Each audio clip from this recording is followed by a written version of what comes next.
अस्सलाम वालेकुम। Programme night addition में हम आपको खुशामदीद कहते हैं। नाजरीन, अब हमें कहीं भी बैठकर पता चल जाएगा कि कहाँ क्या हो रहा है, कौन सी वजारत काम कर रही है। ये ई गवर्नेंस सिस्टम है, हम अवामी राय से पॉलिसी बनाएंगे, ये कहना था आज वज़ीर आज़म इमरान खान का सिटीज़न पोर्टल सिस्टम की इफ्तिताही तकरीब से खिताब करते हुए। बिलाशुबा गवर्नेंस निज़ाम को बेहतर बनाने के लिए हुकूमत का ये बहुत ही अच्छा इकदाम है कि वज़ीर आज़म अब डायरेक्टली ख़ुद आवाम की शिकायत को सुन सकेंगे और आवाम की उम्मीदों के मुताबिक पॉलिसीज़ बनाई जा सकेंगी। लेकिन सवाल ये है कि पाकिस्तान जैसे तरक्की पजीर मुल्क में जहाँ 5 साल बाद इलेक्शन होने पर करोड़ों रुपए का लगाया जाने वाला RTS सिस्टम उसी रात को ख़राब हो जाता है जब उसने काम करना होता है, तो ऐसे में ये ई गवर्नेंस का नया निज़ाम किस कदर कारआमद होगा। KPK में ये निज़ाम 2015 में आया, जिसके बाद से लेकर आज तक के दिन तक 89,000 शिकायत मौसूल हुई और रिपोर्ट्स के मुताबिक 81,000 शिकायत को हल भी किया गया, जबकि बाकी पर काम हो रहा है। सूबाई सतह पर तो सिस्टम काफ़ी हद तक कामयाब रहा, लेकिन वफाकी सतह पर अब ये कामयाब हो पाएगा या नहीं। जबकि अहम सवाल ये है कि 18वीं तरमीम के बाद से, जैसा कि सब जानते हैं कि ज़्यादातर जो मामलात हैं ये सूबों के हवाले हैं, जैसे कि पुलिस का मामला है, तालीम है, सेहत और बहुत से इस तरह के मसाइल जिसके ऊपर आवाम को ज़्यादा मुश्किलात का सामना करना पड़ता है। तो फिर वफाकी सतह पर इस निज़ाम के आने के बाद हुकूमत जो इस तरह के सूबाई मामलात हैं, काम आदमी से जुड़े, इसमें सूबों में कैसे इंटरफेयर कर सकेगी, इसके लिए क्या मैकेनिज़्म है हुकूमत का, इस पर भी हम बात करेंगे। क्या तहरीक इंसाफ इस निज़ाम को मुल्की सतह पर फ़ाल बनाने के लिए कोई कानून साजी करेगी, इसको भी देखना पड़ेगा। दूसरी जानिब संगीन मुआशी, खारजी और इंतज़ामी मसाइल में घिरी ये जो हुकूमत है, इसके लिए मौलाना फजलुर रहमान बड़े एक्टिव नज़र आ रहे हैं। अपोजिशन को इकट्ठा करके एक नया बहरान पैदा करने की कोशिश की जा रही है, लेकिन ये कोशिश ताहाल अभी तक सक्सेसफुल होती हुई नज़र नहीं आ रही है। इससे पहले हमने देखा कि धांधली के मामले पर मौलाना फजलुर रहमान अपोजिशन इत्तेहाद की मदद से हुकूमत को टफ टाइम देना चाहते थे, उसमें नाकाम हुए। ये भी तजवीज़ दी गई कि हलफ बर्दारी में हिस्सा ना लिया जाए, ये भी सब कुछ नाकाम रहा। लेकिन क्या इस बार कड़े एहतसाब को इंतकाम की शक्ल देकर अपोजिशन को एक जगह पर इकट्ठा करने और हुकूमत को मुश्किल में डालने की जो कोशिश मौलाना साहब की जानिब से की जा रही है, क्या इसमें वो कामयाब हो पाएंगे? और मौजूदा हालात में नून लीग और पीपल्स पार्टी तो दोनों ये चाहती हैं कि हुकूमत को अभी डिलीवर करने के लिए मजीद वक्त देना चाहिए, लेकिन सवाल ये है कि क्या ये जमातें इकट्ठी होकर हुकूमत गिरा सकती हैं? अगर हाँ, तो किस एजेंडे पर और किन बुनियादों पर? जबकि जरदारी साहब तो नवाज शरीफ के साथ मुलाकात के लिए राजी हैं, लेकिन नवाज शरीफ साहब अभी कुछ हिचकिचा रहे हैं। आखिर क्यों? ये नवाज शरीफ साहब की कोई हिकमत अमली है या इसके पीछे वजह कुछ और है? जबकि जरदारी साहब को तो ये लगता है कि 18वीं तरमीम की वजह से सिर्फ उन्हें टारगेट किया जा रहा है। क्या वाकई ऐसा है? अब सवाल तो यह है कि इमरान खान की हुकूमत तो कोई कानून साजी कर नहीं सकती, 18वीं तरमीम को छेड़ नहीं सकती, तो 18वीं तरमीम पर जरदारी को ब्लैकमेल करने की इसकी वजाहत क्या है, इसका आपस में ताल्लुक क्या है? इस पर भी हम बात करेंगे। और प्रोग्राम के आखिरी हिस्से में हम डिस्कस करेंगे कि एक तरफ हुकूमत के ऊपर FATF का प्रेशर है, तो दूसरी जानिब आज पाकिस्तान ने अमरीकी दरख्वास्त पर डिप्टी चीफ अफगान तालिबान मुल्ला अब्दुल गनी को रिहा कर दिया है। इस रिहाई से क्या खित्ते में तालिबान के साथ अमन की राह हमवार हो सकेगी? अगर ये सब कुछ पीस प्रोसेस के लिए हो रहा है, तो इस बात की क्या गारंटी है कि जो पीस प्रोसेस है ये कामयाब हो जाएगा? जो मुज़ाकरात कतर में हो रहे हैं ये कामयाब हो जाएंगे? अगर ये कामयाब नहीं होते तो फिर ऐसी रिहाइयों का जवाब क्या बनता है? प्रोग्राम के आखिरी हिस्से में हम इस पर भी डिस्कस करेंगे।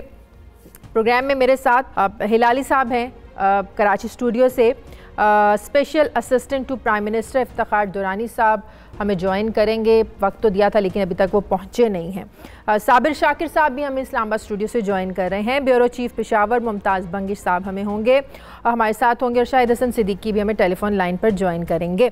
मेरे तमाम मेहमानों का बहुत शुक्रिया। मुमताज़ बंगिश, आपसे मैं इसलिए शुरू करना चाहती हूँ कि ये जो पोर्टल सिस्टम मुतारिफ करवाने की आज बात की गई, KPK में 2015 से काम कर रहा है, आप हमें बेहतर तौर पर बता सकते हैं कि वहाँ पर क्या रिजल्ट्स रहे, लोगों की क्या इन्वॉल्वमेंट रही और शिकायतों को कैसे हल किया जाता था? कितना सक्सेसफुल रहा ये KPK में ये सिस्टम? जी बिल्कुल, यहाँ पे खैबर पख्तूनख्वा में इस सिस्टम का इफ्तिताह किया गया था 14 अक्टूबर 2015 को, और तब से अब तक तकरीबन 2,28,000 शहरियों ने इसमें बाकायदा तौर पे इंदिराज किया है और उसमें कोई 89,000 के करीब जो कंप्लेंट पर जो कार्रवाई की गई है, जो कंप्लेंट वसूल हुए हैं, उसमें 81,000 कंप्लेंट्स को रिजॉल्व किया गया है और उनके जो ग्रीवेंसेस हैं शहरियों के वो ख़त्म की गए हैं। यहाँ पे ये बड़ा कामयाब तजर्बा रहा है और मिलती रही। जी, ये शिकायत जो है मुख्तलिफ महकमों से लेकर, जिसमें पुलिस सरफहरिस्त रही, इसके अलावा एजुकेशन डिपार्टमेंट में स्कूलों की बंदश से मुतालिक, असातिज़ा की गैरहाज़िरी से मुतालिक, छोटे छोटे जो BHUs हैं, जो दूर दराज के इलाकों में अस्पताल हैं, उनमें डॉक्टरों की अदम मौजूदगी से मुतालिक और इसके अलावा अद्वियात की अदम फराहमी से मुतालिक जो बेसिक जो प्रॉब्लम्स थे लोगों को, इवन पटवारियों से मुतालिक जो शिकायत थी, करप्शन से मुतालिक जो शिकायत थी, वो इस पोर्टल के ज़रिए लोग आगाह करते रहे और इनमें ज़्यादातर जो शिकायत थी उनका अजाला भी किया गया और मौके पर उसे हल भी किया गया। इसकी खूबी ये थी कि इस सिस्टम में बाकायदा तौर पे एक ट्रैकिंग का निज़ाम लगाया गया था और हर शहरी जब अपनी कंप्लेंट वहाँ पे फाइल करता था तो बाकायदा एक ट्रैकिंग सिस्टम के तहत वो 2 दिन बाद उसके बारे में मालूमात इकट्ठी करता था। कि एक बात बताएं, ये सब वही कर सकता है जिसके पास एंड्रॉयड फ़ोन हो, जिसके पास इंटरनेट की एक्सेस हो, जो पढ़ा लिखा हो। मेरी अपनी उसके मुताबिक अकल तो इस बात की इजाज़त नहीं देती कि हर बंदा इससे मुस्तफ़ीद हो सकता है, क्योंकि हमें पता है हमारा जो लिटरेसी रेट है वो कितना है और कुछ लोग तो ऐसे हैं सिर्फ जो अपना नाम लिख सकते हैं, पढ़ सकते हैं। इसका ये मतलब नहीं है कि उनके प्रॉब्लम्स नहीं हैं। अगर वो अपने प्रॉब्लम्स वहाँ तक पहुँचाना चाहते हैं तो वो कैसे पहुँचाएँ? जो एंड्रॉयड फ़ोन ख़रीद नहीं सकता वो कैसे पहुँचाए? जिसके पास इंटरनेट एक्सेस नहीं है वो कैसे करे? कोई एप्लीकेशन डाउनलोड नहीं कर सकता? ये सब ये हर एक की एक्सेस में तो नहीं हो सकता ये सिस्टम। जी बिल्कुल, आप सही फरमा रही हैं, लेकिन मसला ये है कि ये सिर्फ ये जो मोबाइल ऐप था, सिर्फ मोबाइल ऐप के ज़रिए नहीं बल्कि इंटरनेट पे बैठ के भी कोई आम शख्स भी बड़ी आसानी से कर सकता था। इसके अलावा खैबर पख्तूनख्वा में इसका एक अल्टरनेट सिस्टम भी मौजूद था। उस सिस्टम के तहत वज़ीर आला हाउस में कंप्लेंट सेल कायम किया गया था पिछली हुकूमत में, अगरचे वो अभी गैर फ़ाल रहा है, लेकिन 5 साल के दौरान वो कंप्लेंट सेल मौजूद रहा। उसमें यह था कि अल्टरनेट के तौर पर कोई भी शख्स फैक्स के तौर पर किसी ख़त के ज़रिए या टेलीफोन कॉल के ज़रिए उस कंप्लेंट सेल तक उसको रसाई हासिल थी और इसी किस्म के मसाइल जो थे वो कंप्लेंट सेल में दर्ज होते थे। बाकायदा तौर पे उसका फिर इस पोर्टल में भी इंदराज होता था और कंप्यूटर के ज़रिए उसकी ट्रैकिंग में भी आसानी रहती थी। लेकिन जो आम लोग थे, जो नाखानदा लोग थे, उनके लिए अल्टरनेट सिस्टम यहाँ पे मौजूद था। डायरेक्ट प्राइम मिनिस्टर को जाती हैं या शिकायत या CM तक भी कुछ होता है कि वहाँ भी एक्सेस होती है? जी बिल्कुल, वहाँ पे एक ज़िम्मेदार शख्स को बिठाया गया था और वो जितनी भी वो कंप्लेंट्स उस सेल में आती थी तो वो सब की सब वज़ीर आला के पास पहुँच जाती थी। जिस तरह ये पोर्टल के ज़रिए जो शिकायत वहाँ पे पहुँचती हैं वो भी वहाँ पे पहुँचती थी और न सिर्फ ये कि वो शिकायत उधर जाती थी, उनको बाकायदा उसकी प्रोग्रेस के बारे में बताया जाता था कि कौन सी शिकायत किस स्टेज में है और कहाँ तक उसका अजाला किया गया है। बहुत शुक्रिया, तो बहुत शुक्रिया मुमताज़ आपका।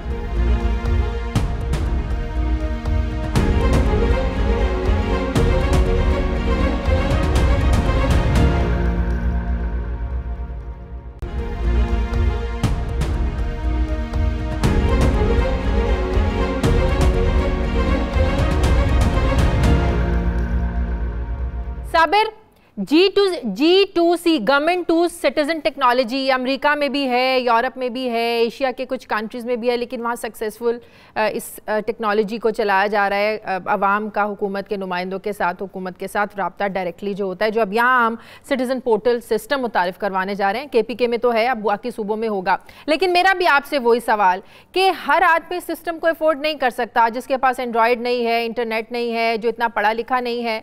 तो ये सब चीज़ें ना होने का मतलब ये नहीं है कि किसी बंदे की शिकायत नहीं है। तो आपको नहीं लगता कुछ फेलियर्स हैं इस सिस्टम के? देखें, मेरा अपना ख्याल है कि जो मेरा मुशाहिदा है, किसी कोई काम आता है या नहीं आता हमारे शहरियों को, हमारे देहातों में रहने वालों को, लेकिन वो अपने मोबाइल फ़ोन का इस्तेमाल बहुत अच्छी तरह जानते हैं और वो सबसे ज़्यादा ख़र्चा और सबसे ज़्यादा संभाल के जो रखते हैं वो मोबाइल फ़ोन को अपने को संभाल के रखते हैं और हर नई ऐप जो है वो इस्तेमाल कर रहे होते हैं जो हमें भी नहीं आती, आपको और मुझे शायद ना आती हो, लेकिन देहातों में बैठे लोग ये ऐप बहुत अच्छी तरह सोशल मीडिया से, नेटवर्क से, जदीद टेक्नोलॉजी से बहुत अच्छी तरह फ़ायदा उठा रहे हैं और पता नहीं क्या क्या कर रहे हैं। लेकिन असल चीज़ ये है कि ये माजी में भी ये ऐसा हुआ है कि वज़ीर आज़म बराह रास्त कॉल सुनेंगे और डिप्टी कमिश्नर्स और जो DPOs हैं और ब्यूरोक्रेसी है उनके दरवाजे खुले रहेंगे, हर शहरी को उन तक एक्सेस होगी। माजी में ये ऐलानात होते रहे, लेकिन उसके बाद फिर ये सारी की चीज़ें दिखावे की रह जाती थीं और मामला तो यही तो मसला है। दावे अब ये हैं कि ये PTI की हुकूमत है, दावा तो ये है ना कि हम कर रहे हैं ये। जी हाँ, अब असल चीज़ ये है कि अगर तो इस पे अमल होना है और अगर शहरियों को की दादरसी होनी है, शहरियों को रिलीफ मिलना है, शहरियों के मसाइल हुक्मरानों तक पहुंचने और उनका हल निकलना है, फिर तो ये होगी बहुत अच्छी चीज़। एक छोटी सी मिसाल है कि सुप्रीम कोर्ट में ह्यूमन राइट्स सेल बनाया हुआ है, तो वहाँ पे जो एप्लीकेशन जाती है वो एप्लीकेशन एंटरटेन ज़रूर होती है। उसके लिए एक DG मौजूद हैं, सेशन जज लेवल के अफसर हैं, वहाँ पर मौजूद होते हैं और फिर चीफ जस्टिस ऑफ पाकिस्तान बराह रास्त उनको देखते हैं और वहाँ पे कोई भी चिट्ठी जिसने भी लिखी है उस पे हरकत ज़रूर हुई है, उस पे लोगों को रिलीफ मिला है, जो सही उनकी शिकायत थी उसकी दादरसी हुई है। तो ये चीज़ अगर तो इसी तरीके से हो, इम्प्लीमेंट हो और प्रॉपर तरीके से इस पे अमलदारी हो, तो मैं समझता हूँ कि ये बहुत अच्छी चीज़ होगी। और अगर ये ब्यूरोक्रेसी की नज़र हो गई, रेड टेपिज्म या फिर सुर्ख फीते का शिकार और वही उसी एटीट्यूड के अंदर चली गई जो हमारी ब्यूरोक्रेसी का है स्टाइल, तो फिर इसका कोई फायदा नहीं होगा। लेकिन असल चीज़ है कि इसको इम्प्लीमेंट किया जाए। डायरेक्ट तो प्राइम मिनिस्टर तक जानी है ना, तो फिर ब्यूरोक्रेसी की नज़र कैसे हो सकता है? जी बिल्कुल, ये मैं इसलिए कह रहा हूँ कि प्राइम मिनिस्टर तक तो भी किसी ने पहुंचाना ही है। जाहिर है प्राइम मिनिस्टर सामने नहीं बैठे, जिस तरीके से जो ह्यूमन राइट्स सेल है चीफ जस्टिस ऑफ पाकिस्तान की निगरानी में काम कर रहा है, वो एक अलग डिपार्टमेंट है। मामूल की जो अदालती मामलात हैं वो उससे अलग थलग है, वो एक अलग सेटअप है। लेकिन वहाँ पे वो ऐसा क्या कहना चाहिए कि चीफ जस्टिस ऑफ पाकिस्तान ने ऐसा सिस्टम बना दिया उधर कि जो भी एप्लीकेशन जाएगी वो चीफ जस्टिस ऑफ पाकिस्तान की टेबल तक पहुंचेगी और चीफ जस्टिस ऑफ पाकिस्तान की नज़र से वो गुजरेगी। ये चीज़ मैं कह रहा हूँ। तो अगर तो नीचे ही उसकी छान फटक शुरू कर दी जाए तो फिर उसका कोई फायदा नहीं होगा। बिल्कुल सही। यही काम प्राइम मिनिस्टर को भी देखना होगा। अगर तो वो फैसला करना है ग्रेड 18, 17 और 16 और 20 के अफसर ने, नीचे वो देख लेगा कि ये एप्लीकेशन आई हैं, ये दरख्वास्तें आई हैं, ये कंप्लेंट्स आई हैं, अगर तो वो खुद ही वहीं बैठ के फैसले फरमा देंगे तो उसका कोई फ़ायदा नहीं है। असल ये है कि प्राइम मिनिस्टर तक पहुंचे और प्राइम मिनिस्टर अपना माइंड अप्लाई करें, अपनी अथॉरिटी इस्तेमाल। ठीक है हिलाली साहब, सूबों की हद तक ये काम किस तरह करेगा तो मैं दुरानी साहब से भी पूछ लूंगी। जब से हुकूमत आई है छोटे छोटे बड़े इकदाम किए हैं, जैसे प्राइम मिनिस्टर हाउस को यूनिवर्सिटी बनाना, गवर्नर हाउसेस को खोलना, किफ़ायत शारी मुहिम, अब ये पोर्टल सिस्टम का आगाज़, आपके ख्याल में कितना सक्सेसफुल होगा ये? देखिए, अगर कुछ नहीं, थोड़ा सा भी एफिशिएंसी बेहतर हो, थोड़ा सा भी लोगों को पता चले कि इंसाफ मिल सकता है, मेरे ख्याल में इट्स ऑल राइट। मगर मैं ज़्यादा इस पे उम्मीदें नहीं रखता हूँ। मिसाल के तौर पे मैं समझता हूँ ये मिसयूज़ भी हो सकता है। क्या अगर कोई किसी को कहे कि तुम काम करो, नहीं तो मैं प्राइम मिनिस्टर को लिखता हूँ, ब्लैकमेल करने की कोशिश करें। क्या अगर उसके कंप्लेंट में फैक्ट्स जो हैं वो गलत हो, कौन आके इन्वेस्टिगेट करेगा वो फैक्ट्स? और अगर दूसरे मुल्क में हो, हमारे एम्बसीज के खिलाफ हो, क्या एक डेलीगेशन आएगी देखने के लिए कि वाकई ये जो कहा गया है सच है कि झूठ है? कितना टाइम इस पे स्पेंड किया जाएगा? तो मैं समझता हूँ बहुत सारी चीज़ें हैं, एक मैकेनिज्म होनी चाहिए, कैपेसिटी होनी चाहिए। और अगर एक आदमी आपके खिलाफ कंप्लेंट करता है और उसका कंप्लेंट झूठा है, तो अगर उसका कंप्लेंट सही होता तो शायद वो अफसर को भी आप निकाल सकते हैं। मगर अगर झूठा है तो क्या करेंगे भाई? क्या आप झूठे कंप्लेंट को छोड़ देंगे? क्या आप उसको कोई सजा नहीं मिलेगा? अगर कोई सजा नहीं मिलेगा तो वो बैठ के 2000 हर रोज 2000 खत लिखेगा जो उसका दुश्मन है ब्यूरोक्रेसी में। तो मेरा अपना ख्याल ये है कि ये देखना पड़ेगा ये किस तरीके से इस्तेमाल होता है। दूसरी बात, प्रोविंशियल गवर्नमेंट को प्राइम मिनिस्टर भेजेगा और कहेगा देखो तुम्हारे गवर्नमेंट के खिलाफ और तुम्हारे कोई इदारे के खिलाफ मुझे ये कंप्लेंट आया है। साल के बाद जब इलेक्शन आने वक्त है या इलेक्शन के पहले भी वो कहेगा देखो क्या पैथेटिक गवर्नमेंट चला रहे हैं फलाने लोग इस सूबे में, कि उनके खिलाफ मेरा 50,000 कंप्लेंट्स आए हैं। और वो जो पार्टी होगी वो आपकी मुख्तलिफ अपोजिंग पार्टी होगी, तो वो कहेंगे ये नहीं, ये सब बकवास है, ये फेडरल गवर्नमेंट खुद कंप्लेंट्स बना के हमारे खिलाफ भेजते हैं इसलिए कि बताना चाहते हैं कि हम ठीक से काम नहीं कर रहे हैं। तो मेरे ख्याल में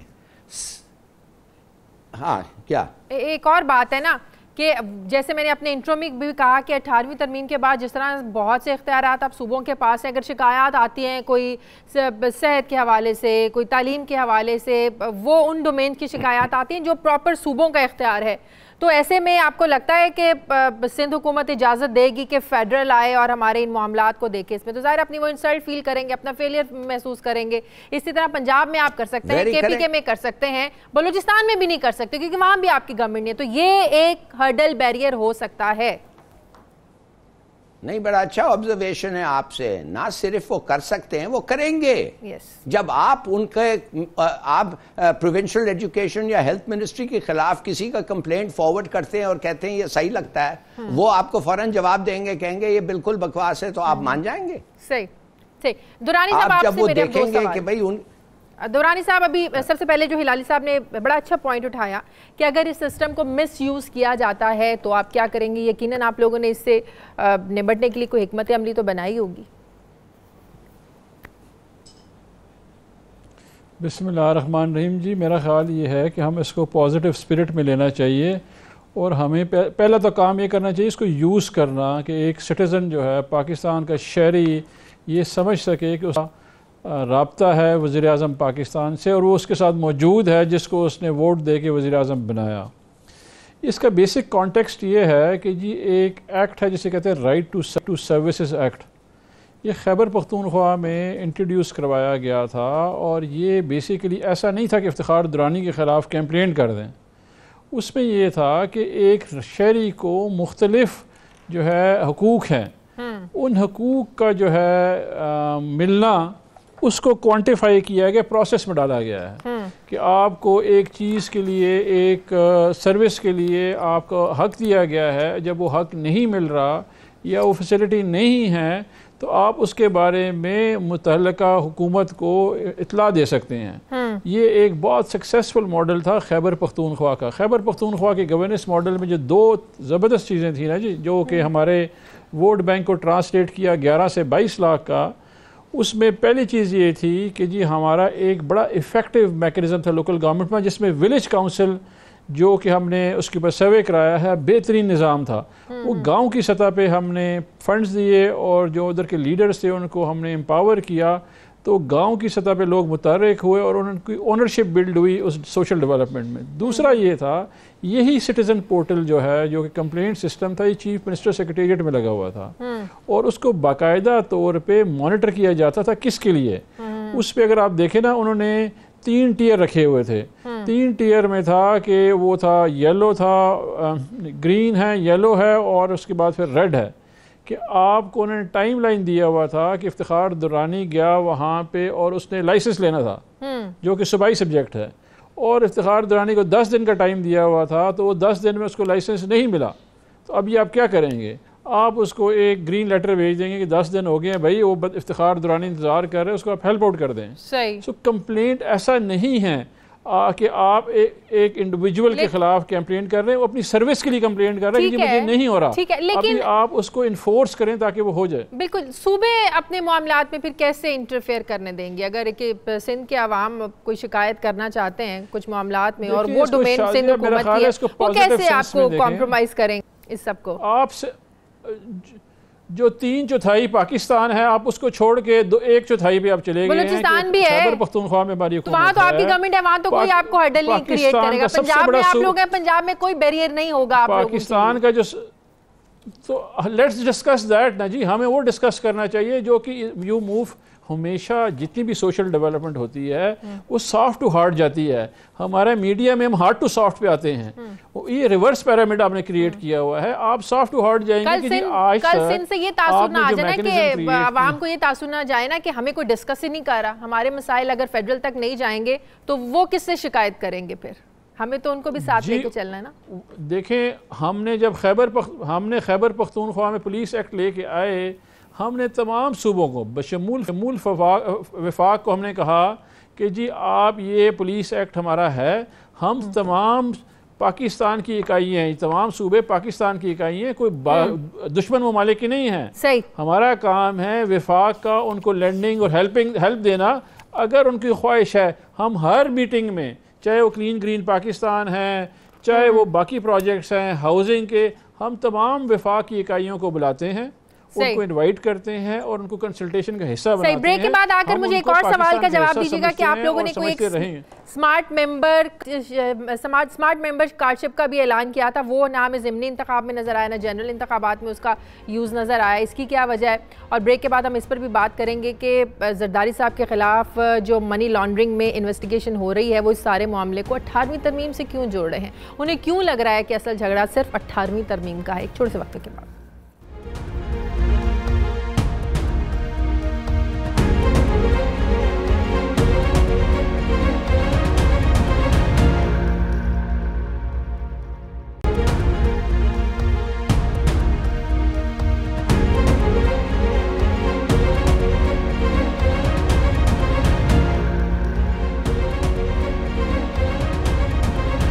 ब्रेक के बाद खुशामदीद। दुरानी साहब, इस एक छोटे से सवाल का जवाब दे दें। तहरीक इंसाफ ने स्मार्ट मेंबरशिप कार्ड का भी ऐलान किया था, जिससे आप लोगों से उनके हल्के में जो उम्मीदवार खड़ा किया है उसके बारे में राय भी ले सकते हैं, कुछ शिकायत है वो भी दे सकते हैं। इसका यूज़ हमें ना जनरल इलेक्शन में नज़र आया ना बाई इलेक्शन में नज़र आया। ये आपका कहाँ गया, ये आपकी जो प्लानिंग थी, मनसूबा? देखें जी, इसमें ये बिल्कुल यूज़ हुआ है। हमारे जितने भी कैंडिडेट्स हैं ना, उनके सर्वे किए गए थे। जो सर्वे टीम थी वो उसके पास दो जो है ना उसके थे मीडिया उसके, जिसमें सैंपल साइज़ कलेक्ट करते थे। उन सैम्पलिंग में आपके वो भी थे जो मेंबर्स थे और नॉन मेंबर्स भी थे, तो दोनों से वो फीडबैक लेते थे, तो उनको यूटिलिटी हुई है और यूज़ किया गया, उसी से सिलेक्शन किया कैंडिडेट्स की। और जहाँ पे हमारी जो ग्रीन सीट्स थी, ग्रीन सीट्स थी वहाँ पे तो कैंडिडेट आइडेंटिफाइड था। जहाँ पे ग्रे सीट्स थी वहाँ पे पूरे पाकिस्तान में सर्वे हुए हैं, उन सर्वे के बेस के ऊपर टिकट दिए गए हैं, तो उसका इफेक्टिव यूज़ रहा है। और आगे भी टेक्नोलॉजी जितनी भी होती है वो वन टाइम यूज़ की नहीं होती है। अच्छा, फीडबैक मैकेनिज्म के लिए आप इस्तेमाल करते हैं, जिस तरह कि आज का ये पोर्टल है, ये फीडबैक मैकेनिज्म के लिए भी यूज़ होगा। ठीक है, आगे बढ़ते हैं। हिलाली साहब, जरदारी साहब को क्यों लगता है कि झगड़ा जो है ये सिर्फ 18वीं तरमीम का है, जबकि वो जानते हैं कि हुकूमत अगर 18वीं तरमीम को छेड़ना भी चाहे तो नहीं छेड़ सकती, इसमें कुछ तरमीम भी करना चाहे तो नहीं छेड़ सकती? अब ओमनी ग्रुप के अकाउंट्स देख लें, जाली अकाउंट्स देख लें, कहीं फालूदे वाला अरबों रुपए का मालिक निकल रहा है, कहीं रेडी वाला करोड़ों का मालिक निकल रहा है, कहीं रिक्शे वाले के अकाउंट्स में इतने, कहीं स्टूडेंट्स के अकाउंट में इतने पैसे निकल रहे हैं। तो ये सारा मामला 18वीं तरमीम से क्यों जोड़ा जा रहा है? देखिए, पहली बात यह है कि वो हम लोगों को मजाक पागल समझते हैं। वो समझते हैं वाकई कि ये गवर्नमेंट जिसकी बेयर मेजॉरिटी है वो 18th अमेंडमेंट को कुछ कर सकती है। जैसे आपने प्रोग्राम के शुरू में कहा था ना, इनके पास 2/3 बकाये हुए हैं और 2 बड़े प्रोविंसेस ये वैसे ही कंट्रोल करते हैं, सेंटर में इनको कंट्रोल है, तो इनको क्या जरूरत है लड़ाई करना और फिसाद करना और जाके कहना आ बैल मुझे मार। बिल्कुल, ये सब बहाने हैं। सही। साबिर, आपको क्या लगता है कि हुकूमत 18वीं तरमीम के साथ कोई छेड़छाड़ करना चाहती है? दुरानी साहब से तो हम पूछेंगे, आपको क्या लगता है? मैंने अभी आपको बताया है। मैं साबिर से पूछ रही हूँ, साबिर से पूछ रही हूँ। सॉरी। देखें, पार्लियामेंट को मुकम्मल इख्तियार है वो कोई भी अमेंडमेंट करे। जिस पार्लियामेंट ने 18वीं तरमीम की है उसी पार्लियामेंट को ये इख्तियार है, उसी पार्लियामेंट को ये इख्तियार है कि 18वीं तरमीम में अगर कोई अमेंडमेंट करना चाहते हैं तो वो करें, वो 22वीं तरमीम करें, वो 25वीं तरमीम करें, वो 30वीं तरमीम करें। पार्लियामेंट को इख्तियार है और जो चीज़ भी आएगी वो पार्लियामेंट में आएगी। और अगर पार्लियामेंट उस पर मुत्तफिक हो जाती है, जाहिर है पार्लियामेंट मुत्तफिक होगी तो वो अमेंडमेंट कोई भी कानून अगर बनाना है तो थ्रू पार्लियामेंट ही बनेगा, और कोई अमेंडमेंट करनी है तो थ्रू बात यहाँ पूरी पार्लियामेंट की तो नहीं हो रही, बात ये हो रही है कि हुकूमत अगर सिर्फ करना चाहे, क्योंकि उनके पास तो 2/3 मेजॉरिटी नहीं है और जरदारी साहब की बातों से लग रहा है कि उन्हें खौफ है कि बदलना दे। देखिए, हुकूमत के पास तो उस वक्त भी नहीं थी अथॉरिटी, या तादाद पूरी नहीं थी, 2/3 मेजॉरिटी नहीं थी जब 18वीं तरमीम आई है। उस वक्त भी पाकिस्तान पीपल्स पार्टी, मुस्लिम लीग नवाज, पाकिस्तान मुस्लिम लीग काफ, ANP, JUI, ये सारी जमातें मिलके तो उसके बाद ये अमेंडमेंट हुई थी। ये अमेंडमेंट भी आइन में अमेंडमेंट जो है वो मोस्टली हमने देखा है कि कोई भी अमेंडमेंट जब आइन में होती है तो तमाम स्टेक होल्डर्स, पॉलिटिकल पार्टी वो ऑन बोर्ड होते हैं और वो कोई वैसे ही नहीं आ जाती, उस पर बहुत लंबी डिस्कशन होती है। फॉर एग्जांपल, जब सदारती इख्तियारात वापस करने थे, 58(2)B की क्लॉज ख़त्म करनी थी, उस वक्त भी पार्टीज जो हैं वो आपस में मिल बैठी थी। इसी तरीके से जब परवेज़ मुशर्रफ साहब की हुकूमत ने इंतखाबात करवाए और LFO मंजूर करवाना था, तो उस वक्त भी तमाम सियासी जमातों के दरमियान मामला तय पाए थे और जो चीज़ें इत्तफाक जिन पे हुआ था उस पे फिर पार्लियामेंट ने उसको इंडेमिनिटी दी थी और बाकियों को छोड़ दिया था। इसी तरीके से अब भी अगर कोई अमेंडमेंट होनी है, कोई कानून बनना है, तो वो पार्लियामेंट में ही आएगा और पार्लियामेंट के जरिए ही बनेगा। इसलिए ये एक पॉलिटिकल स्टंट है जो बनाया जा रहा है। अगर पाकिस्तान पीपल्स पार्टी को पता है कि PTI के पास इतनी मेजॉरिटी नहीं है, PTI के पास, तो फिर इसको शोशे के तौर पे क्यों, उसको एक पॉलिटिकल टूल के तौर पे क्यों इस्तेमाल कर रही है? सही, इसको बिल्कुल सही। फैसल करीम कुंडी हमारे साथ है, पीपल्स पार्टी के पार्लियामेंट में। अस्सलाम वालेकुम फैसल। जी फैसल साहब, ये मनी लॉन्ड्रिंग के खिलाफ तहकीकात और 18वीं तरमीम को क्यों आपस में जोड़ा जा रहा है, क्या ताल्लुक है इसका आपस में? बिस्मिल्लाहिर्रहमानिर्रहीम। देखें, मनी लॉन्ड्रिंग और 18वीं तरमीम टोटली दो डिफरेंट चीजें हैं। बिल्कुल। कल आपकी प्रेस कॉन्फ्रेंस के हवाले से अगर आप कहोगे, आप देखें मनी लॉन्ड्रिंग पे चीजें हो रही हैं, बिल्कुल सामने आनी चाहिए। बेनामी अकाउंट से जो भी हैं वो हमें बताया जाए कि किसके हैं, कैसे ट्रांसफर हुए, क्या चीज हुए, उनकी सब चीजें आनी चाहिए। जहां तक 18वीं तरमीम की बात है, क्योंकि बार बार जिम्मेवाराना वजीर जो हैं, वफाकी वजीर बार बार ये कह रहे हैं कि हम 18वीं तरमीम को जो है हम चेंज करना चाहते हैं, लेकिन बताएं उनको 18वीं तरमीम के कौन से पॉइंट से इख्तलाफ है जिसको चेंज करना चाहते हैं? क्या वो फेडरेशन को कमजोर करना चाहिए? हमने सुबह को इख्तियारात दिए।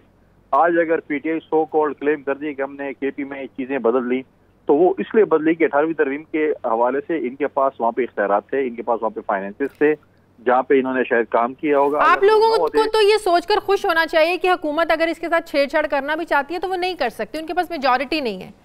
देखिए, बिल्कुल मेजॉरिटी नहीं है। जब तक ये बाकी पॉलिटिकल पार्टीज को ऑन बोर्ड नहीं करेंगी, उस वक्त तक ये तरमीम के लिए इनको 2 तय चाहिए। बिल्कुल। अब फैसल वाडा साहब को या बाकी वज़रा को कौन समझाएगा कि आपको आईनी तरमीम के लिए 2 तय चाहिए पार्लियामेंट में, जो आपके पास है नहीं, और जिस तरीके से आप चेंज करना चाहते हैं जिस उससे बदमाशी से तो हो नहीं सकती। सही। अच्छा, एक और बात, कल जरदारी साहब ने जो बातें की उनकी बातों से एक तासुर मिला कि जैसे जो कुछ भी उनके साथ हो रहा है, सिंध में हो रहा है, मनी लॉन्ड्रिंग के खिलाफ जो सारी इन्वेस्टिगेशन हो रही है, ये सब कुछ शायद हुकूमत के कहने पे हो रहा है। जैसे उन्होंने कहा कि जैसा करोगे वैसा भरोगे, कल को आपके साथ भी हो सकता है। तो ये तो नैब कर रहा है, नैब तो एक इंडिपेंडेंट इंस्टीट्यूशन है, तो हुकूमत का तो इसमें कोई मदाखलत नहीं है। वो तो ये तो सब कुछ जी देखिए, बिल्कुल नैब इंडिपेंडेंट इंस्टीट्यूशन है, लेकिन जब नैब के चेयरमैन फिर ये PTI वाले बोलेंगे जी ये पीपल्स पार्टी और मुस्लिम लीग वाले लेके आए थे, जब वो कॉल ऑन करेगा फेडरल वज़रा के ऊपर, जब वो उस प्राइम मिनिस्टर पे कॉल करेगी जो खुद नैब को जो है उसका जो है तफ्तीश हेलीकॉप्टर के केस में उसकी चल रही है, उसमें जब वो कॉल ऑन वज़ीर आज़म करेगा, अब इनके जो है अपने वज़रा जो हैं वो जो नैब में जो है उनके केसेस शुरू हैं, लेकिन उसके बावजूद जब इनके वजीर कहेंगे कि जी फलां बंदा गिरफ्तार होगा, फलां तारीख हो, और वो गिरफ्तार होगा, तो इसका मतलब है कि इनका कोई आपस में डील हुई है कि ऐसे करके, जैसे इमरान कह रहे हैं कि जी हम 50 लोगों को जो है वो गिरफ्तार करवाएंगे। कोई नैब करे, कार्रवाई करे, पीपल्स पार्टी वाले जेलों से नहीं डरते। अक्रॉस द बोर्ड होना चाहिए, हम कहते हैं अक्रॉस द बोर्ड होना चाहिए। अब ये ना हो कि जहांगीर तरीन उसमें साफ हो, परवेज खटक साफ हो जाए, आजम खान साफ हो जाए, अलीम खान साफ हो जाए, और बाकी जो है मतलब है कि जुल्फी बुखारी साफ हो जाए।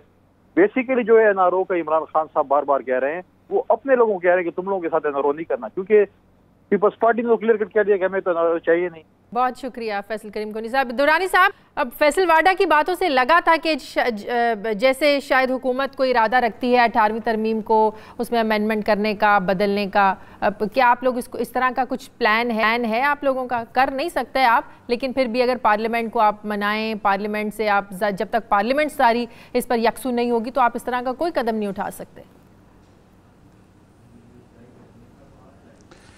देखिए जी, मेरा ख्याल है कि हम वाहिद पॉलिटिकल पार्टी हैं जो बिलीव करती है डिसेंट्रलाइजेशन पे और सूबों के हकूक़ पे। मेरा ख्याल है जो फैसल वाडा साहब ने कहा होगा वो पोस्ट फाटा मर्जर के ऊपर बात हुई होगी, जिसके ऊपर मेरा ख्याल है काउंसिल ऑफ कॉमन इंटरेस्ट में जो आपका फेडरल डिविजिबल पूल है उसके ऊपर गुफ्तगू की बात की गई होगी। को बाकी को उन्होंने कंसर्न नहीं शो किया होगा, क्योंकि नेचुरली आपने, क्योंकि एक पूरा का पूरा आपका हिस्सा मर्ज हो गया एक सूबे में, तो उसको रीपोजिशन करना होगा एक्सक्यूज़ में। बाकी तो मेरा ख्याल है कि उसमें कोई ऐसा कन्फ्यूजन नहीं है। काउंसिल ऑफ कॉमन इंटरेस्ट मौजूद है सूबों से बात करने के लिए, पार्लियामान मौजूद है, हमारी तो अक्सरियत है भी नहीं है पार्लियामान में। हम तो वो लोग हैं जो कह रहे हैं कि जी सूबों के अलावा आप ज़िलों को मजबूत करें, निचली सतह पे ताकत लेके जाएं, उनको फाइनेंशियली एम्पावर करें। हम तो उस तरह की सोच रखते हैं। हमारा तो लोकल गवर्नमेंट सिस्टम जो है बड़ा इफेक्टिव था। आई डोंट नो कि ये गुफ्तगू कहाँ से ओरिजिनेट हो रही है। मेरा ख्याल है ये एक नॉन इशू है जिसके ऊपर एक गुफ्तगू की जा रही है। अगर होगी भी तो प्राइम मिनिस्टर के पास फोरम मौजूद है। यही तो मसला है कि प्राइम मिनिस्टर साहब भी बार बार कहते हैं एनआरओ नहीं देंगे, वो तो दे भी नहीं सकते क्योंकि केसेस सारे कोर्ट में चल रहे हैं। जरदारी साहब भी बात कर रहे हैं 18वीं तरमीम के लिए सब कुछ हो रहा है, उन्हें भी पता है कि आप लोग ये नहीं कर, पता नहीं जो काम हो नहीं सकता, जो कर नहीं सकते, उस काम को उसका शोशा क्यों छोड़ा जा रहा है, वो उन बातों को मंजर आम पर क्यों लाया जा रहा है, इसके पीछे क्या हिकमत अमली हो सकती है? जरा मुझे ब्रेक ये जो जी अच्छा ब्रेक ले लें। जी नहीं आप बात कंप्लीट कर लें अब। अच्छा देखिए जी, ये केसेस जो अभी कुंडी साहब फरमा रहे थे, जरदारी साहब पे केस जो है वो तहरीक इंसाफ ने नहीं किया, वो मुस्लिम लीग नवाज ने किया हुआ है। डॉक्टर आसिम पे केस मुस्लिम लीग नवाज ने किया हुआ है। ये 3-3, 4-4 साल से केस चल रहे हैं। अभी इसको पोलिटिसाइज किया जा रहा है कि जी तहरीक हुकूमत आ गई है, तहरीक इंसाफ आ गई। हाँ, प्राइम मिनिस्टर ने ज़रूर कहा है, लेकिन किसी फ़र्द वाहिद का नाम नहीं लिया उन्होंने, क्योंकि नेचुरली उनके पास इन्फॉर्मेशन आ रही है तो उनका हक है और इस्तेकाक है ये कहना कि जी हाँ मुझे लोग नज़र आ रहे हैं जिन्हें केसेस हैं, लेकिन अभी तक हमने केस कोई फाइल नहीं किया। सही। दूसरी बात ये है एनआरओ की सारी chief executive of the country है प्राइम मिनिस्टर, प्रोसिक्यूशन है। हमें ना बताया जाए एनआरओ कौन करता है और कौन नहीं करता। बार बार अगर कोई एफर्ट कर रहा है तो उसके प्राइम मिनिस्टर जवाब दे रहे हैं कि जी मैंने नहीं देना। सही। ब्रेक ले लूं, ब्रेक के बाद वापस आएंगे तो बात करेंगे। किसी को कह रहा होगा तो कि मौलाना एक और एजेंडा नाकाम होता हुआ नज़र आ रहा है और प्रोग्राम का जो आखिरी हिस्सा होगा इसमें डिस्कस करेंगे। एक तरफ FATF से हम लोग निकलना चाहते हैं, दूसरी तरफ पीस प्रोसेस भी हो रहे हैं, क्या गारंटी है कि वो कामयाब हो जाएंगे। दूसरी तरफ आप अफगान तालिबान की जो है वो रिहाई भी अमल में आ रही है। सब हो क्या रहा है इस पर भी बात करेंगे एक छोटे से वक्फे के बाद।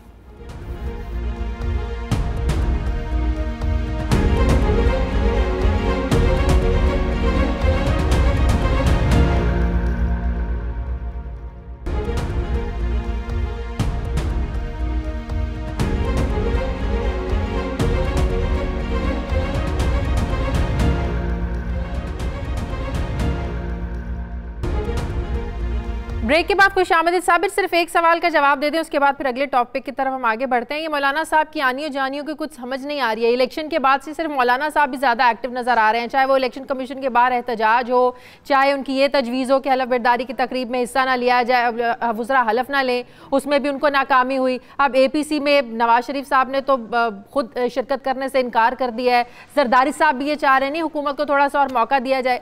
अब मौलाना साहब अपनी तो एक सीट बचा नहीं सके, तो ये करना क्या चाह रहे हैं, इनका एजेंडा क्या है? असल में मौलाना साहब ही वो वाहिद शख्सियत हैं जिनके साथ हाथ हुआ है इन इंतखाबात में। पाकिस्तान पीपल्स पार्टी को सिंध में हुकूमत मिल गई, पंजाब में मुस्लिम लीग पाकिस्तान तहरीक इंसाफ है और मुस्लिम लीग नवाज को एक अच्छा खासा अपोजिशन लीडर मिल गया। तो अगर किसी को कुछ नहीं मिला तो वो है मौलाना फजलुर रहमान साहब। तो मौलाना फजलुर रहमान साहब इस सारे मामले में मुताल्लिक रहना चाहते हैं, इस अपने आप को इन रखना चाहते हैं, अपना वज़न जो है वो बढ़ाना चाहते हैं। तो ये मौलाना फजलुर रहमान साहब, आपको याद होगा एक ज़माने में ये काम नवाबजादा नसरुल्लाह खान साहब करते थे, लेकिन वो तो एक पॉलिटिशियंस थे, मंझे हुए सियासतदान थे, लेकिन उनकी अपनी जमात जो थी PDP, पाकिस्तान डेमोक्रेटिक पार्टी, उनको मुश्किल से एक आध सीट मिलती होती थी और उसके बाद उनके कोई हैसियत नहीं थी। लेकिन हर सियासी इत्तेहाद जो बनता था अपोजिशन का, उसमें पेश होते थे नवाबजादा नसरुल्लाह खान साहब मरहूम। तो इसी तरीके से मौलाना फजलुर रहमान साहब जो हैं वो अपने आप को मुतालिक रखना चाह रहे हैं, क्योंकि उनको तवक्को थी कि बलूचिस्तान में उनको हुकूमत मिलेगी और उनकी जमात जो है MMA जो है वो बेहतर पोजीशन में होगी, या फिर KPK जिस में मकसद के लिए सब लोग इकट्ठे हुए थे उसमें तो बहुत बुरी लेकिन तरीके से नाकामी हुई ना। जिस मकसद के लिए उन्होंने दोबारा से MMA वजूद में आई थी उसमें तो बिल्कुल ही नाकाम हो गए ना। वो नाकामी हो गई है। अब मौलाना फजलुर रहमान साहब कभी पीपल्स पार्टी के पास जाते हैं, कभी PMLN के पास, लेकिन वो ये भूल जाते हैं कि नवाज शरीफ साहब ने भी, मेरा ख्याल है कि उनको बता दिया होगा मौलाना को कि उनकी मजबूरियां हैं, उन्होंने जो जमानत पे हैं वो इस वक्त वो कोई पॉलिटिकल एक्टिविटीज में हिस्सा नहीं ले सकते, वो किसी APC में नहीं जा सकते, ना मैं जा सकता हूँ ना मरियम जा सकती हैं, इसलिए हमारी मजबूरियों को समझें। अगर तो वो शेयर कर ली हैं सारी चीज़ें तो फिर तो अच्छी बात है। मेरा ख्याल है कि अभी तक मियाँ साहब ने वो तमाम मामलात मौलाना से शेयर नहीं किए, अगर वो कर लें तो मौलाना को भी किसी हद तक इत्मीनान हो जाएगा। बिल्कुल सही। आगे बढ़ते हैं। शाहिद हसन सिद्दीकी साहब ने हमें ज्वाइन किया है, बहुत शुक्रिया शाहिद साहब। FATF की ग्रे लिस्ट से निकलने के लिए जो एक टाइम फ्रेम दिया गया था कि पाकिस्तान ने जवाब देना है, 20 अक्टूबर को उन्होंने उन जवाबात की रोशनी में एशिया पैसिफिक ग्रुप ने एक रिपोर्ट तैयार की और यहाँ जो रिपोर्ट आई है उसके मुताबिक वो ग्रुप जो है वो सेटिस्फाइड नहीं है। इस पर दरअसल उमर साहब ने भी इसको एक्सेप्ट कर लिया है कि वो हमारे जवाबात से, हमारे इकदामात से उनको सेटिस्फेक्शन नहीं हुई है। तो अगले साल तक, सितंबर तक हमें अपने इन इकदामात को, उन 10 एक्शन प्लान जो है उन पॉइंट्स को पूरा करना है, पर अमल दरामद करना है। तो आपको लगता है कि क्या इकदामात हमें करना होंगे कि हम ग्रे लिस्ट से ब्लैक लिस्ट में ना चले जाएं? देखिए, 2-3 चीज़ें हैं, उसको पहले क्लियर होना चाहिए। नंबर 1, सितंबर 2019 से पहले FATF इस बात पर गौर नहीं करेगा कि पाकिस्तान को ग्रे लिस्ट से निकालना या नहीं। ये हमारे पास टाइम है कि तमाम उनके जो एतराज़ात हैं दूर कर दें। मगर जो वज़ीर ख़जाना ने एक बात कही है, मैं चाहता हूँ उसको क्लैरिफाई कर दें। जी। FATF के कवानीन के तहत पाकिस्तान को ब्लैक लिस्ट में नहीं डाला जा सकता। इस बात का न इम्कान है न कानून में गुंजाइश। उसकी वजह यह है कि FATF के कानून के तहत अगर कोई मुल्क कोऑपरेट करने से इनकार कर दे तो उसको डाला जाता है। वो कहते हैं मैं आपकी बात नहीं मानता, जो चाहे करना है कर लें। लेकिन अगर हम उनके साथ एक्शन प्लान डिस्कस कर रहे हैं, अभी जो लेटेस्ट बयान आया है जिसका आपने भी जिक्र किया, उसमें उन्होंने ये कहा कि प्रोग्रेस हुई है, पाकिस्तान ने इस सिलसिले में काम किया है, मगर बहुत सा काम करना बाकी है। इसका मतलब ये है कि हम कोऑपरेट आज से नहीं कर रहे, पहले दिन से कर रहे हैं। तो ये जहन से हमें निकाल देना चाहिए कि हम ब्लैक लिस्ट में जा सकते हैं। आपको नहीं लगता अमेरिका में इस्तेमाल कर रहे हैं? एक तरफ आप पीस प्रोसेस कर रहे हैं जिसकी कोई गारंटी भी नहीं है, पहले भी मुज़ाकरात बड़ी बार हुए और नाकाम हुए, लेकिन आप यहाँ से अफगान तालिबान की जो है रिहाई इसी शर्त पर करेंगे, पीस प्रोसेस है। तो आपको नहीं लगता पाकिस्तान को इस्तेमाल किया जा रहा है, पाकिस्तान को अपनी वाज़ेह पॉलिसी नहीं दुनिया के सामने रख पा रहा? एब्सोल्युटली, ये अमेरिका की भी दोगली पॉलिसी और हमारी पैसिव पॉलिसी है। जी जी जी। अमेरिका इस पहले दिन से इस्तेमाल कर रहा है। बिल्कुल। आप ये देखें FATF में जो इल्ज़ामात हम पे लगा रहा है वो, जबकि दूसरी जानिब जिसको वो खुद टेररिस्ट कहता है तालिबान को, जिसके खिलाफ वो जंग कर रहा है पिछले 15-20 साल से, उनके साथ पाकिस्तान को ही कहता है कि आप हमें टेबल पे बिठाएं और पाकिस्तान फैसिलिटेटर का किरदार अदा करे। यहाँ पे कश्मीर में जो जिद्दोजहद हो रही है, जो कि कश्मीरी अवाम कर रहे हैं, उसके इल्ज़ामात वो हम पे लगा रहे हैं, जहाँ पे हमारे अभी तक कोई फुटप्रिंट उनके हाथ में नहीं है, इंडिया के हाथ में, कि यहाँ से किसी किस्म की कोई फेवर जा रही है। उन तंजीमों पे हम फलाई तंजीमों पर पाबंदी लगा रहे हैं FATF की बुनियाद पे, जबकि दूसरी जानिब उसी अमेरिका के साथ, अमेरिका के हुक्म पे हम उनके साथ बातचीत करवा रहे हैं, तालिबान के साथ, उन तालिबान के साथ जिनको वो कहता है कि ये टेररिस्ट है। कल को यही कहेगा कि क्योंकि पीस प्रोसेस के नाम पर उन्हीं को रिहा करवाया जाता है। जी हाँ, उन्हीं को रिहा करवाया जाता है, उन्हीं को फिर मारा जाता है और सारा इल्जाम पाकिस्तान पे लगाया जाता है। पहले भी 2-3 दफा ऐसे हो चुके, 2-3 दफा ऐसे मोड़ आए जब मुज़ाकरात कामयाबी की तरफ या पेशरफ्त की तरफ जा रहे थे, फिर ड्रोन अटैक्स हो जाते थे। कोई मेन जी हाँ ठीक है, बहुत शुक्रिया। दुरानी साहब हमारे साथ थे, साबिर जफर हिलाली साहब, शाहिद हसन सिद्दीकी साहब, मेरे तमाम मेहमानों का बहुत शुक्रिया। प्रोग्राम का वक्त खत्म हो गया, अपना फीडबैक ज़रूर दीजिएगा। मुझे इजाज़त दीजिए, अल्लाह हाफ़िज़।